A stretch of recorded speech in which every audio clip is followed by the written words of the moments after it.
What's up, guys? $400 back again. Today we're working on a 350 Rancher. This is about the number's been painted over, so I'm guessing a 2001 model, 2000 model, something like that. Going to be adjusting the valves on it. It's just another video I can add to my 350 Rancher playlist. Got quite a few of them, and these things seem to be fairly popular. So see if I can help you guys out if y'all trying to adjust the valves on one. All right, this thing here's got a few miles and hours on it, 5,000 miles, which is a pretty good bit for a four-wheeler. And I thought it showed you hours. There we go. Almost 4,000 hours. So I'm sorry, not 4,400. You don't need to have as many hours, close to many hours as you do miles. That's 396 hours on this thing. And I don't know how many times the valves have been adjusted on it, but as bad as it's rattling, I would assume not very many. So we'll start off by far, this is by far the hardest thing to do, is get all this plastics out of the way so that you can even get to the head of the motor. Start off with, we'll pull this black cover off here. 4 push pins. You got 2 here at the back, 2 at the front, and you have to take your gas cap off, and you pull this cover right off, and that will expose your gas tank. And most of the time you can get these valves adjusted with these side pieces in. There's still not very many push pins on those that hold them in. I may go ahead and pull those off too. They have a push pin here. This one's missing. That push pin there holds them at the top, and then you got 2 push pins here and 1 on the bottom here. So pretty much the same thing on this side. 2 push pins here, 1 there, 1 here, and 1 on the bottom. I'll get all that pulled off and show you what we got to take off the gas tank to get it off. Alright guys, got all the push pins out of here. I'll give you a live action shot of pulling all this stuff apart. These side pieces pretty much just slide back to come off of the tabs here by the gas tank, and then twist them around to get the front end of them out here. Like that. Like I said before, on this top black piece, you take your gas cap off, slide this back, comes right off. And then other black piece, same thing, twist it out. There you go. Alright, now you're left with the bolts that hold the gas tank on. You got 1 10mm bolt here, 2 10mm up under the steering shaft here. Not the easiest way to get those, if you can get you a little extension, or swivels get a little aggravating sometimes at places like this, but get you an extension with a little wobble end on it, and you can catch that bolt on that gas tank with the handlebars turned. It's a funny looking bolt, has a point on the end.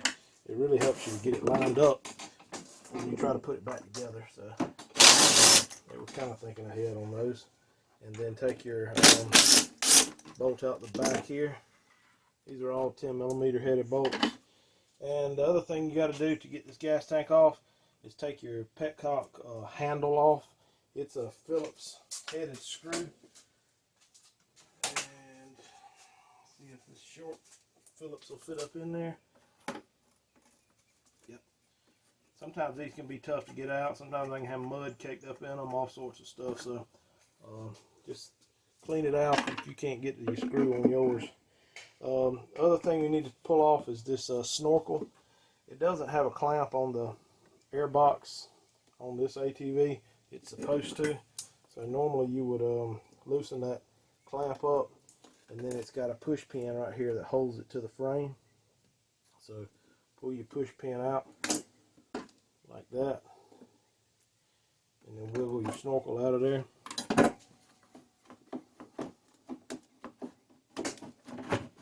Like that. And you really have to bow those plastics back on these things to get this gas tank out of here. Next thing you need to do is pull your fuel line off. Usually it's easiest to get off right at the carburetor, because you can't hardly reach up in there and grab it up at the petcock. Pry that thing off. Make sure your petcock's turned off, and that'll keep you from making a mess with the fuel line. Alright, and then slide your tank out just like that. like it is full of gas. All right, so now you're left with this clear, or well, white plastic piece here. Wipe this camera off a little bit. Looks like it's a little bit hazy. Try to give y'all the best experience. Hold on. There we go. Now you're cooking with gas. All right, this thing does have 2 push pins up here at the very front. Kind of hard to show you on here, but you'll see them when you get the gas tank off. So pull those 2 push pins out, and it will free up the clear, white, whatever you want to call it, plastic piece. And one other thing you've got to pull off to get this out is this. Your wiring harness goes up this left side, or I'm sorry, right side. Pull the little wire clips loose on it so that they're actually attached to your white plastic piece here. So pull those loose so the white plastic piece will come out. Slide it back and up. Got 2 little formed pieces of plastic at the very front of it that kind of clamp around the frame. And that's what you got to get freed up so it will move out of there. Get all of your hoses out of the way. Got all kind of stuff hung up over here. There it goes. And it slides out just like that. Alright, and then that exposes the valve cover down in here. I'm going to grab the air hose and blow around this to get all the debris out of the way. And I'll cut the camera back on right before I unbolt actually there's 4 bolts in it, 10mm headed bolts. I'll get those out, cut the camera back on right before I pull the cover off. Alright guys, so I got all the bolts out. Blew this cover off to get the dirt off from around it, and it slides right off there. This thing has a O-ring right here that make sure it doesn't get stuck on your valve cover and you lose it somewhere or whatever. And it's also got a gasket here. This is actually a reusable gasket. It's a metal gasket. You normally don't really even need any kind of RTV or anything like that on it to make it work. So the other thing you need to do once you get that off is remove this timing hole cover right here on the side. This is on the right side. Use a 6mm Allen head, and I already broke this loose just to make it a little quicker. So pull that off. There's also an O-ring in there. Make sure you pull that out too. And then now this one does have a pull start. I'm hoping that it works, because that makes the job a lot easier. See there, it's not going to work. So if that don't work, you've got to take the pull start cover off. If the pull start does work, all you have to do is pull this thing out and watch. Actually, what I'd like to do first is watch the valves, and as the intake valve, which is the one closest to the rear of the machine, goes down and comes back up. When it comes back up, start looking through this hole, and you'll see 2 little tick marks. I'll try to show those to you with a flashlight once I get this pull start cover off. 2 tick marks, then you'll see an F mark, which is where it fires, and the T mark is your timing, top dead center, and that's what you need to get to adjust the valves. At that point, both valves should be loose. So let me get this pull start cover off. It's a little bit aggravating just because you can't hardly get in there to it, and I may end up pulling the air box off of it just to make it a little easier. And I guess I could probably show you that, because you might run into the same thing. At least down here in the south where everybody rides in the mud, these things get to where they don't work very often. So the air box on these are very easy to pull off. Pretty much just a clamp here on the carburetor. This crankcase vent hose here on the right side of the machine, you can pull it off with a clamp and use your fingers. And then there's also a 10mm bolt right here that you have to remove. There's a little bracket off the bottom of the air box. You remove that bolt, you can pull that bracket out, and then the air box will slide right off, and that makes getting to the bolts on that pull start a whole lot easier. So let me pull that thing off, and I'll show you how to pull the pull start off this thing. Alright guys, so I got everything loose now. The bottom bracket actually is supposed to have a bolt that runs through the bottom of the air box, and it doesn't. So the whole bracket came off, but that's what the bracket looks like. So now you can just take and slide this thing back. Sometimes that the intake boot gets stuck on the carburetor like it is now. Take your screwdriver and pry back on it a little bit to get it to slide back, just like that. And then pretty much just lift this thing straight up.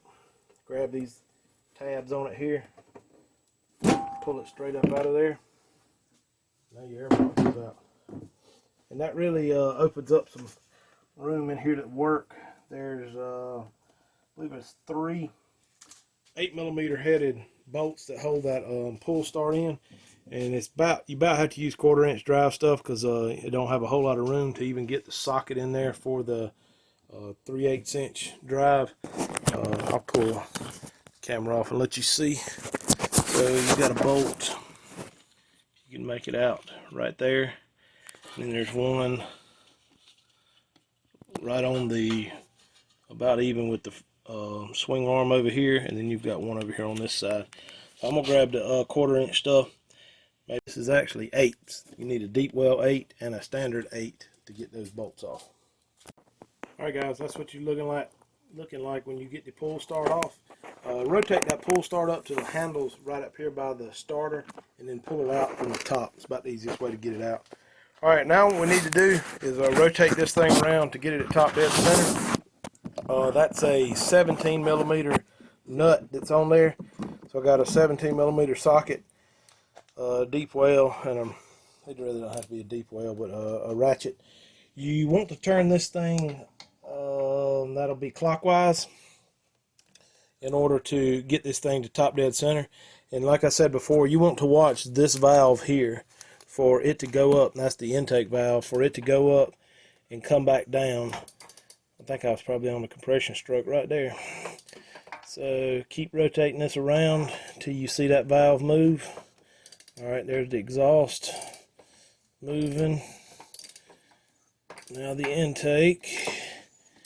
Alright, and then we're going to need to come back down here to our timing hole. And I'm not sure if you're going to be able to see this or not, but I'll try to show it to you. The actual marks in there, I'm going to get them turned around to where I can at least see 1 or 2 of the marks, and maybe get the camera down there and zoom in on it to see if I can show it to you. So rotate this around. What you're looking for, the first 2 marks to come up are the 2 tick marks. I have to get something bend down. I can't even see in the hole. This thing's about too low for me. So I can't get my hand in there to the ratchet. So keep going around. There's your 2 tick marks. I'm gonna see if I can zoom this thing in to where maybe you could see this. Y'all bear with me. All those folks out there that get seasick, turn your head for a second. All right. Let me see. I may have to drop the camera down. Let me drop it down just a little bit. I'm bound and determined to get this shot here, because it's tough to do from time to time. Actually, it's tough to do every time for me, it seems like. Alright, hold it right there. Alright, let me see if I can show it to you now.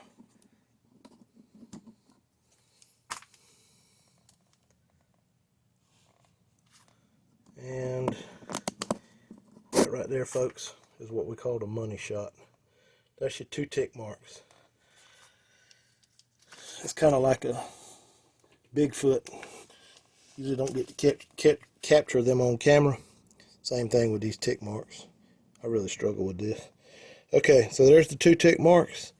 Next mark you come to will be the F mark. See it right?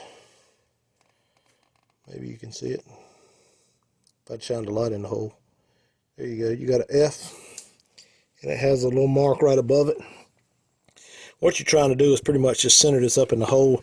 There's a little cast part at the back of that hole that's supposed to act as a pointer. And then the next mark you come to will be the T. There it is right there. Actually, the tick mark is below the T on this model. You can see the T and the little line under it. And that's what you line up for top dead center. Once you get that lined up, you can check your, let me zoom back out of this baby. You can check your valves to see if both of them have play. See, that one does. That one does too. They got way too much play. So let me get the camera set up on the other side and I'll show you how to adjust them. Alright guys, what we need to do now is get you a filler gauge. These go for to 6/1000ths of an inch, both the intake and the exhaust. And that's 0.15 millimeters.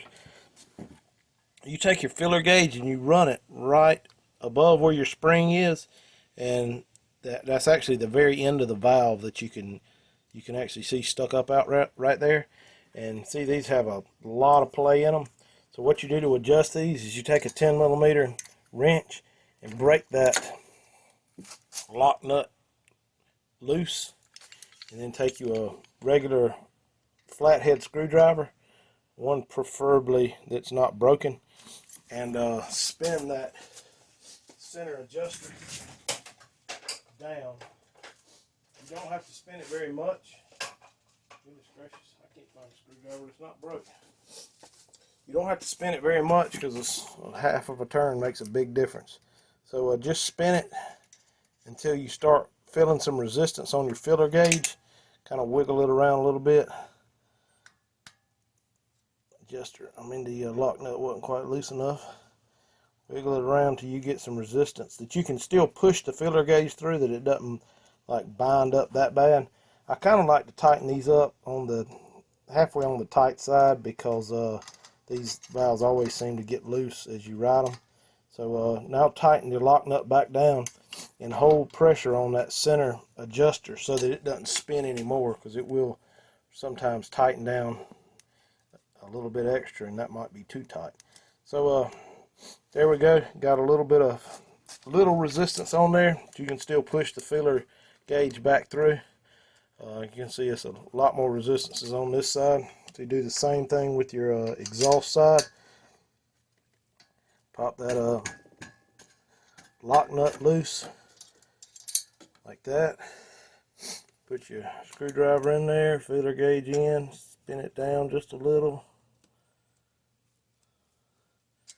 Right there. I like to leave the filler gauge in there. Tighten it up. Oh, my shoulder just cracked too. Alright, there we go. Both of them's pretty tight. They still have a little bit of play in them there, and they are tight, and that's your 6/1000th of an inch or whatever the difference. So that's it. Now what I like to do is pull that gasket off, clean around it, bolt all this stuff back together. 10 millimeter headed bolts. Honestly, the hardest part of this whole thing, in my case, was getting the pull start off. That's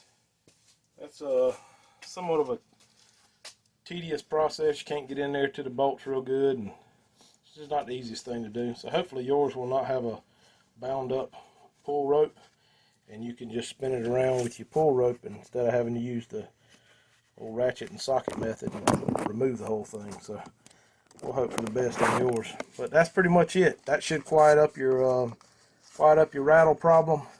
If it doesn't, you got bigger problems than that. So thank you guys for watching. I'm gonna throw all this stuff back together, which I think is fairly self-explanatory, and fire it up. So appreciate you watching. Hit the like button, subscribe. Have a good day.